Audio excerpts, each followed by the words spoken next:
하나님 말씀은 역대상 25장 1절에서 31절입니다.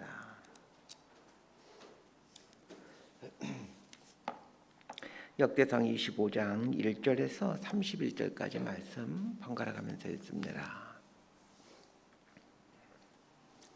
제가 먼저 읽겠습니다. 역대상 25장 1절에서 31절입니다. 다윗이 군대 지휘관들과 더불어 아삽과 헤만과 여두둔의 자손 중에서 구별하여 섬기게 하되 소금과 비파와 재금을 잡아 신령한 노래를 하게 하였으니 그 직무대로 일하는 자의 수요는 이러하니라. 아삽의 아들들은 삭굴과 요셉과 느다냐와 아사렐라니 이 아삽의 아들들이 아삽의 지휘 아래 왕의 명령을 따라 신령한 노래를 하며 여두둔에게 이르러서는 그의 아들들 그달리야와 스리와 여사야와 시므이와 하사바와 마띠디야 6사람이 그의 아버지 여두둔의 지휘 아래 수금을 잡아 신령한 노래를 하며 여호와께 감사하며 찬양하며 헤만에게 이르러는 그의 아들들을 붓기야와 마따나와 우시엘과 스부엘과 여리못과 하나나와 하나니와 엘리야다와 깃달디와 로맘디에셀과 요스부가사와 말로디와 호딜과 마시옷이라. 이는 다 헤만의 아들들이니 나팔을 부는 자들이며 헤만은 하나님의 말씀을 가진 왕의 선견자라. 하나님이 헤만에게 14아들과 3딸을 주셨더라. 이들이 다 그들의 아버지의 지휘 아래 재금과 비파와 수금을 잡아 여호와의 전에서 노래하여 하나님의 전을 섬겼으며 아삭과 여두둔과 헤만은 왕의 지휘 아래 있었으니 그들과 모든 형제 곧 여호와 찬송하기를 배워 익숙한 자의 수요가 288명이라. 이 무리의 큰 자나 작은 자나 스승이나 제자를 막론하고 다같이 제비 뽑아 직임을 얻었으니 첫째로 제비 뽑힌 자는 아삽의 아들 중 요셉이요 둘째는 그달리아니 그와 그의 형제들과 아들들 12명이요 셋째는 삭굴이니 그의 아들들과 형제들과 12명이요 넷째는 이슬리이니 그 아들들과 형제들과 12명이요 다섯째는 느다냐니 그의 아들들과 형제들과 12명이요 여섯째는 붓기야니 그의 아들들과 형제들과 12명이요 일곱째는 여사렐라니 그의 아들들과 형제들과 12명이요 여덟째는 여시야니 그의 아들들과 형제들과 12명이요 아홉째는 마따나니 그의 아들들과 형제들과 12명이요 열째는 시므이니 그의 아들들과 형제들과 12명이요 열한째는 아사렐이니 그의 아들들과 형제들과 12명이요 열둘째는 하샤바니 그의 아들들과 형제들과 12명이요 열셋째는 수바엘이니 그의 아들들과 형제들과 12명이요 열넷째는 마띠아니 그의 아들들과 형제들과 12명이요 열다섯째는 여레못이니 그의 아들들과 형제들과 12명이요 열여섯째는 하나나니 그의 아들들과 형제들과 12명이요 열일곱째는 요스보가사니 그의 아들들과 형제들과 12명이요 열여덟째는 하나나니 그의 아들들과 형제들과 12명이요 열아홉째는 말로디니 그의 아들들과 형제들과 12명이요 스무째는 엘리아다니 그의 아들들과 형제들과 12명이요 스물한째는 호델이니 그의 아들들과 형제들과 12명이요 스물둘째는 깃달디니 그의 아들들과 형제들과 12명이요 스물셋째는 마하시옷이니 그의 아들들과 형제들과 12명이요 31절 함께 했습니다. 스물넷째는 로암너티에셀이니 그의 아들들과 형제들과 12명이었더라. 아멘. 이 역대기의 구조를 알 필요가 있습니다. 역대상은 이스라엘의 역사를 다루고 있는데 역대상은 이 다윗이 통치하는 때의 이야기가 대부분이고 역대하는 이 솔로몬부터 시작하여 남유다가 멸망할 때까지 이야기를 다루고 있습니다. 그런 면에서 역대기는 이스라엘 전체 역사를 요약해 주므로 이 포로귀환한 이스라엘 백성들에게 하나님께서 이스라엘을 어떻게 인도해 오셨는지 그리고 하나님의 섭리가 어떠한 모양으로 펼쳐지는지를 알려줍니다.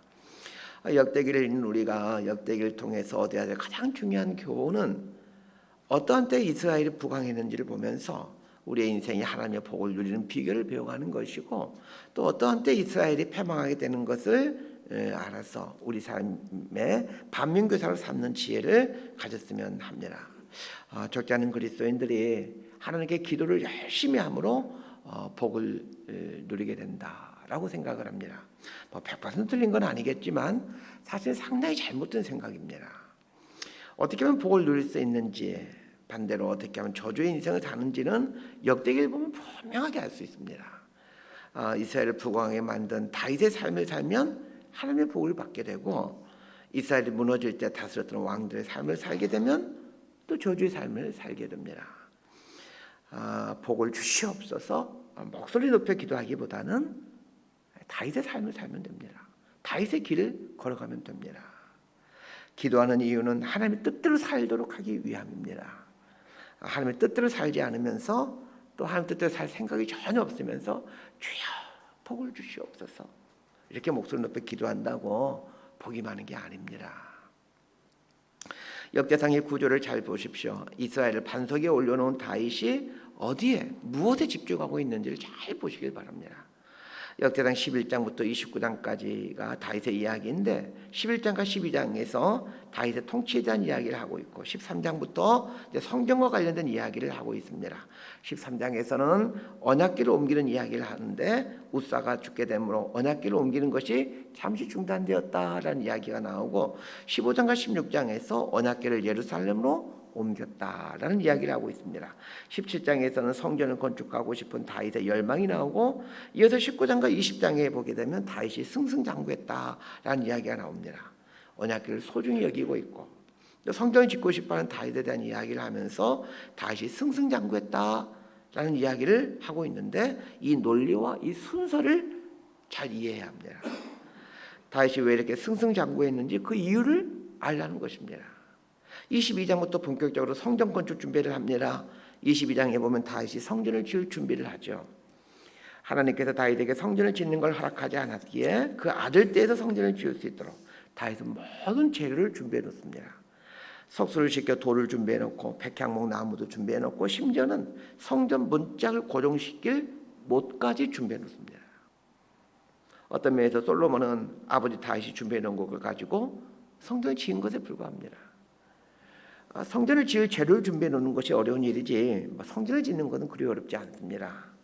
예배당도 지을 때 예배당 지을 돈을 준비해 놓는 일이 어려운 일이지 건축하는 것은 어렵지 않죠. 건축회사가 와서 뚝딱 금방 짓습니다.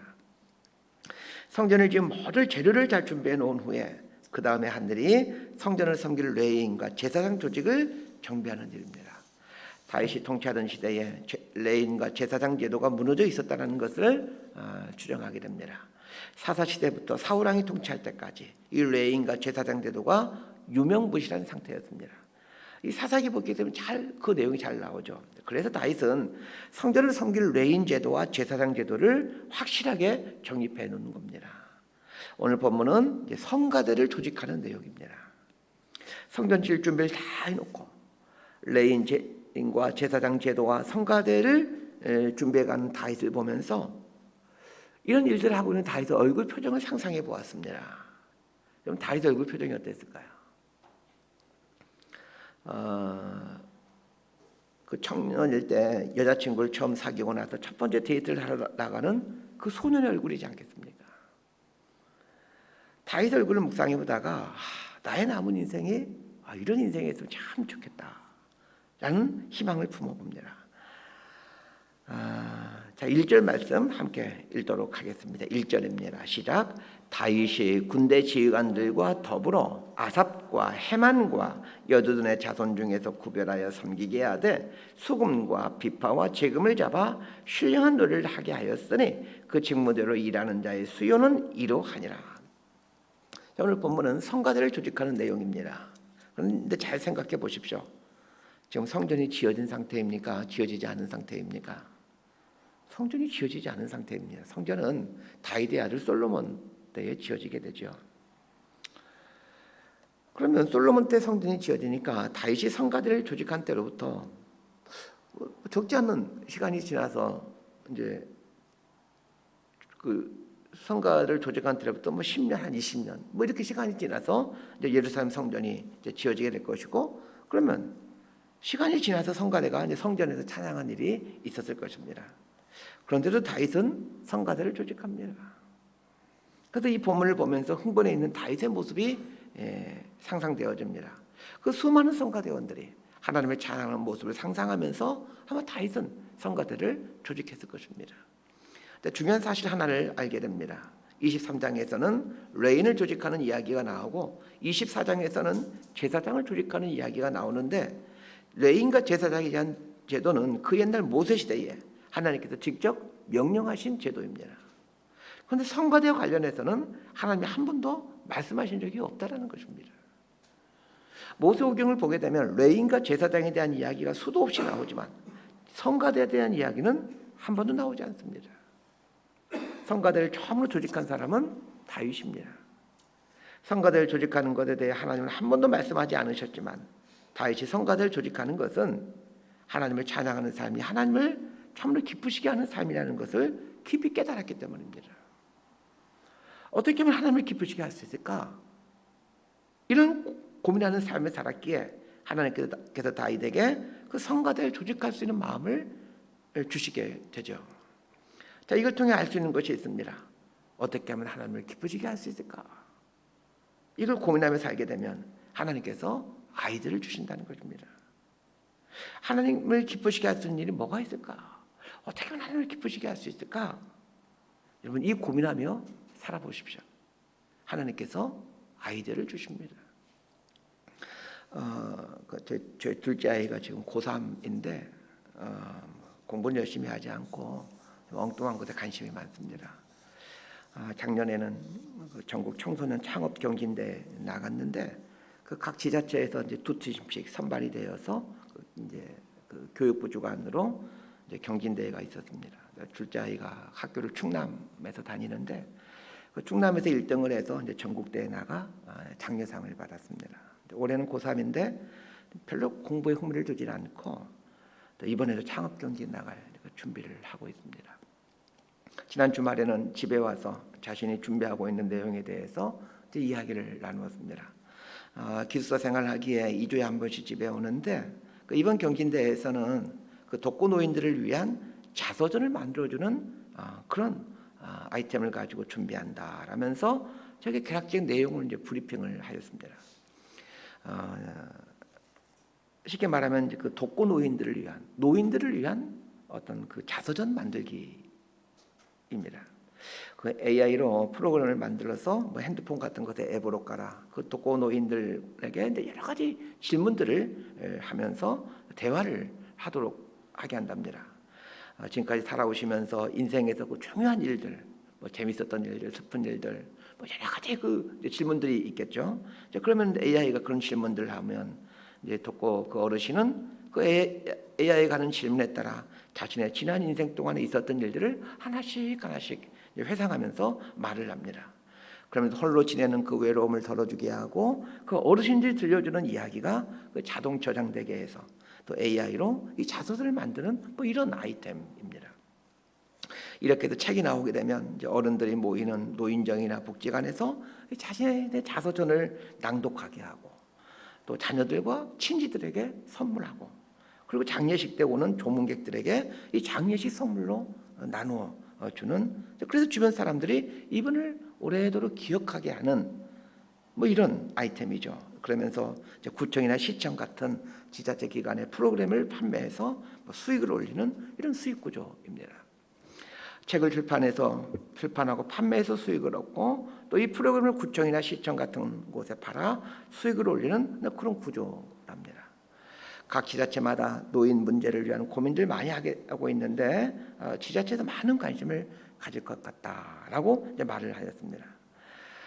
이제 무슨 말을 하려고 이야기를 하냐면 그 200만 명에 이르는 독거노인들이 그 외롭게 인생을 살고 있다라는 것을 발견하고는 이분들 위해서 할 수 있는 것이 무엇일까를 고민하다 보니 이런 아이디어가 떠오르더라는 것입니다. 마찬가지입니다. 다윗이 어떻게 하면 하나님을 기쁘시게 할 수 있을까? 이 고민하다 보니까 성가대를 조직해야 되겠다라는 아이디어가 떠오르듯이 우리가 이런 고민들을 하며 살아야 한다는 것입니다. 고민을 하면 아이디어가 떠오릅니다. 하나님께 주신 아이디어이죠. 특히 하나님이 기뻐하실 만한 주제를 갖고 고민을 하다 보면 하나님께서 꼭 아이디어를 주십니다. 오늘 본문 1절에 보면 다윗이 성가대를 이끌어갈 세 사람을 선정하는 이야기가 나옵니다. 아삽, 헤만, 여두둔이라는 사람입니다. 성가대는 레인들로 구성되어 있는데 약 4,000명의 레인으로 성가대가 구성이 됩니다. 역대상 23장에 보면 다윗 당시 30세 이상의 레인의 숫자가 38,000명으로 집계되는데 그중에 24,000명은 성전에서 봉사하는 일들을 하게 하고 6,000명은 관원과 재판관으로 삼고 4,000명은 문지기 역할을 하게 하고 4,000명은 성가대로 삼았다, 이렇게 말을 하고 있습니다. 오늘 본문인 25장은 성가대로 삼은 4,000명을 어떻게 세분해서 조직해가고 있는 예를 보여주고 있습니다. 다윗은 아삽, 헤만, 여두둔 세 사람을 총 책임자로 선임합니다. 그리고는 아삽의 네 아들, 여두둔의 6아들, 헤만의 14아들 도합 24명의 사람들을 이제 24개의 팀의 성가대의 수장으로, 오늘날 우리 같으면 성가대장이겠죠. 성가대장으로 임명합니다. 자, 그러니까 성전에서 일하는 레인도 24개의 반차가 있었고, 또 제사장도 24개의 반차가 있었는데 성가대도 24개의 반차로 나누어서 2년에 한 달꼴로 와서 봉사하게끔 하는 이런 시스템을 만듭니다. 그리고 24개의 각각의 성가대의 대장은 아삽의 4아들, 여두둔의 6아들, 헤만의 14아들이 맡게 됩니다. 그리고 아삽과 여두둔과 헤만은 음악에 대한 탁월한 은사를 갖고 있는 분들인데 이분들이 성가대를 교육하고 훈련시키는 일을 하게 되죠.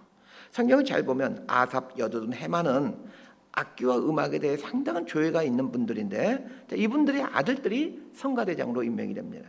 여기서 질문을 하게 됩니다. 아삽, 여두둔, 헤만이 악기와 음악에 대해 조예가 깊기에 그들이 성가대의 책임자가 되는 것은 충분히 이해가 되는데 이분들의 아들들도 이분들처럼 똑같이 음악에 대해 은사가 있다는 것은 장담할 수가 없죠. 그럼에도 이분들의 아들들을 24개 팀의 성가대 대장으로 세우더라는 것입니다. 이분들의 아들들이 음악에 대한 은사가 없다라면 어떻게 성가대 대장이 될 수 있겠습니까? 그런 면에서 보면 아삽, 여두둔, 헤만은 자신의 아들들에게 끊임없이 음악을 전수해 주었다라는 것을 알게 됩니다. 24명의 성가대장들은 자신의 아버지로부터 재능도 물려받았겠지만 그 아버지로부터 끊임없이 배움으로 자신들의 은사를 고양시켰을 것입니다. 이걸 통해 알 수 있는 것이 있습니다. 하나님을 섬기기 위해 하나님이 주신 은사를 확장시키고 발전시켜 가야 한다는 것입니다. 저는 목회자로 부름을 받았습니다. 목회자가 해야 될 가장 중요한 일은 말씀을 전하는 일입니다. 목회자로 부름받은 사람은 말씀을 전하는 은사를 확장시키고 발전시키기 위해서 부단한 노력을 해야 합니다. 저는 하루도 빠지지 않고 설교를 씁니다. 휴가라든지 명절, 연휴때를 제외하고는 매일 설교문을 씁니다. 설교문을 작성하는 일이 너무 힘듭니다. 그럼에도 저에게 주는 은사가 그 일이니 힘들어도 확장시키고 발전시키기 위해 애를 써야 합니다. 설교문을 쓸 때 종종 드는 생각이 있습니다. 난 설교 은사가 없나 보다.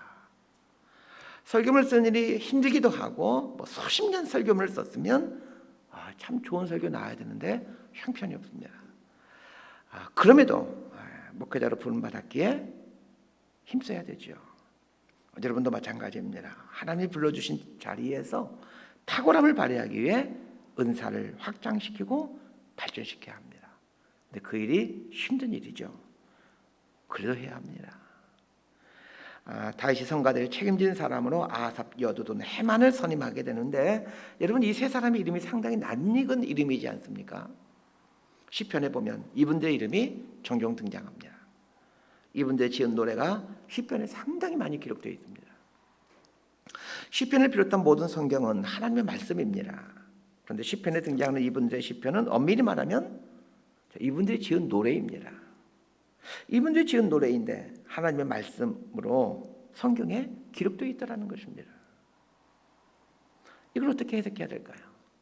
오늘 본문 1절 하반절에 보면 신령한 노래를 하게 하였으니 이렇게 나와 있고 2절 하반절에 보면 왕의 명령을 따라 신령한 노래를 하며 이렇게 나와 있고 5절 중반부에 보면 헤만은 하나님의 말씀을 가진 왕의 선견자라 이렇게 말을 하고 있습니다. 아삽, 여두둔, 헤만 이분들이 노래를 짓게 되는데 이 노래를 가리켜 신령한 노래라고 말을 합니다. 그러면서 헤만이라는 사람에 대해서는 왕의 선견자이다 라고 말을 합니다. 무슨 말입니까? 이분들이 지은 노래가 하나님이 주신 감동으로 지어진 노래들이라는 말입니다. 하나님이 주신 말씀으로 지어진 노래들이라는 말입니다.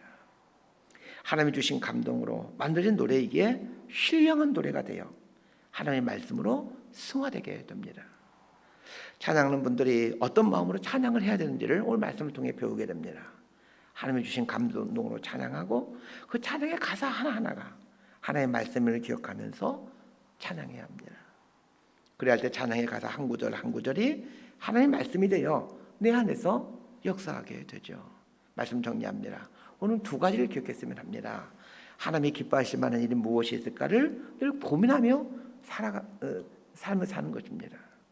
두 번째는 하나님과 사람들 섬기기 위해 나에게 주어진 은사를 개발하고 확장시키는 것입니다. 은사가 있어도 은사를 발전시키고 확장시키는 일은 참 고된 일입니다. 그럼에도 은사를 발전시키고 확장시키는 수고를 하는 이유는 그렇게 될 때 그 은사가 탁월해지기 때문입니다. 탁월함에서 하나님의 영광이 드러나게 됩니다. 하나님의 성품 중에 하나가 탁월함입니다. 하나님이 창조하신 이 세상 만물을 보십시오. 너무나도 탁월하지 않습니까? 그런 것처럼 우리가 하나님을 높일 때도 이러한 탁월함이 나오도록 애를 써야 합니다. 여러분, 탁월한 설교자의 설교를 한번 들어보십시오. 하나님 앞에 저절로 무릎이 꿇어지게 되고 하나님의 임재 앞에 서게 됩니다. 마찬가지입니다. 찬양팀으로 하나님을 섬기는 분이 있다면 찬양의 은사를 확장시키고 개발시키기 위해 애를 써야 합니다.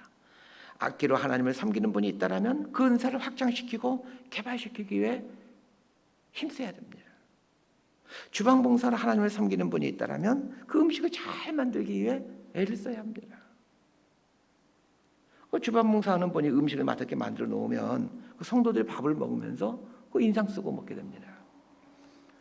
거짓말 하나도 안 보태고 제가 여러 교회에서 지금까지 사역하면서 교회 밥을 먹어왔는데 우리 교회 주일 점심만큼 맛있게 식사를 준비하는 교회를 본 적이 없습니다. 제가 교회 개척하기 전까지만 하더라도 몸매가 아주 날씬했습니다. 그런데 지금 제 몸매를 한번 보세요. 이렇게 만들어놓은 주범이 이제 우리 교회 주방 봉사하시는 분들입니다. 밥이 너무 맛있어서 주일에 막 엄청 많이 먹거든요. 밥 한 끼를 만들더라도 탁월하게 만드니까 많은 분들이 행복해합니다. 하나님과 사람들 섬기기 위해 그 주어진 은사를 더 개발하고 확장시켜감으로 하나님을 더 탁월하게 높여가고 또 사람들에게 기쁨을 주는 이런 복의 통로로 살아갈 수 있게 되기를 진심으로 소망하고 축복합니다. 기도하겠습니다. 하나님 아버지, 하나님을 기쁘시게 하기에 뭘 할 수 있을까? 또 뭘 해야 될까? 늘 고민하고 생각하는 삶을 살게 해 주옵소서. 하나님과 사람을 섬기도록 은사를 주셨는데 그 주신 은사를 확장시키고 발전시키기 위해 수고하고 힘쓰는 삶을 살게 하여 주옵소서. 그리하여 이 복의 통로로 살아가는 인생이 되게 하여 주옵소서. 예수님의 이름으로 기도드리옵나이다. 아멘.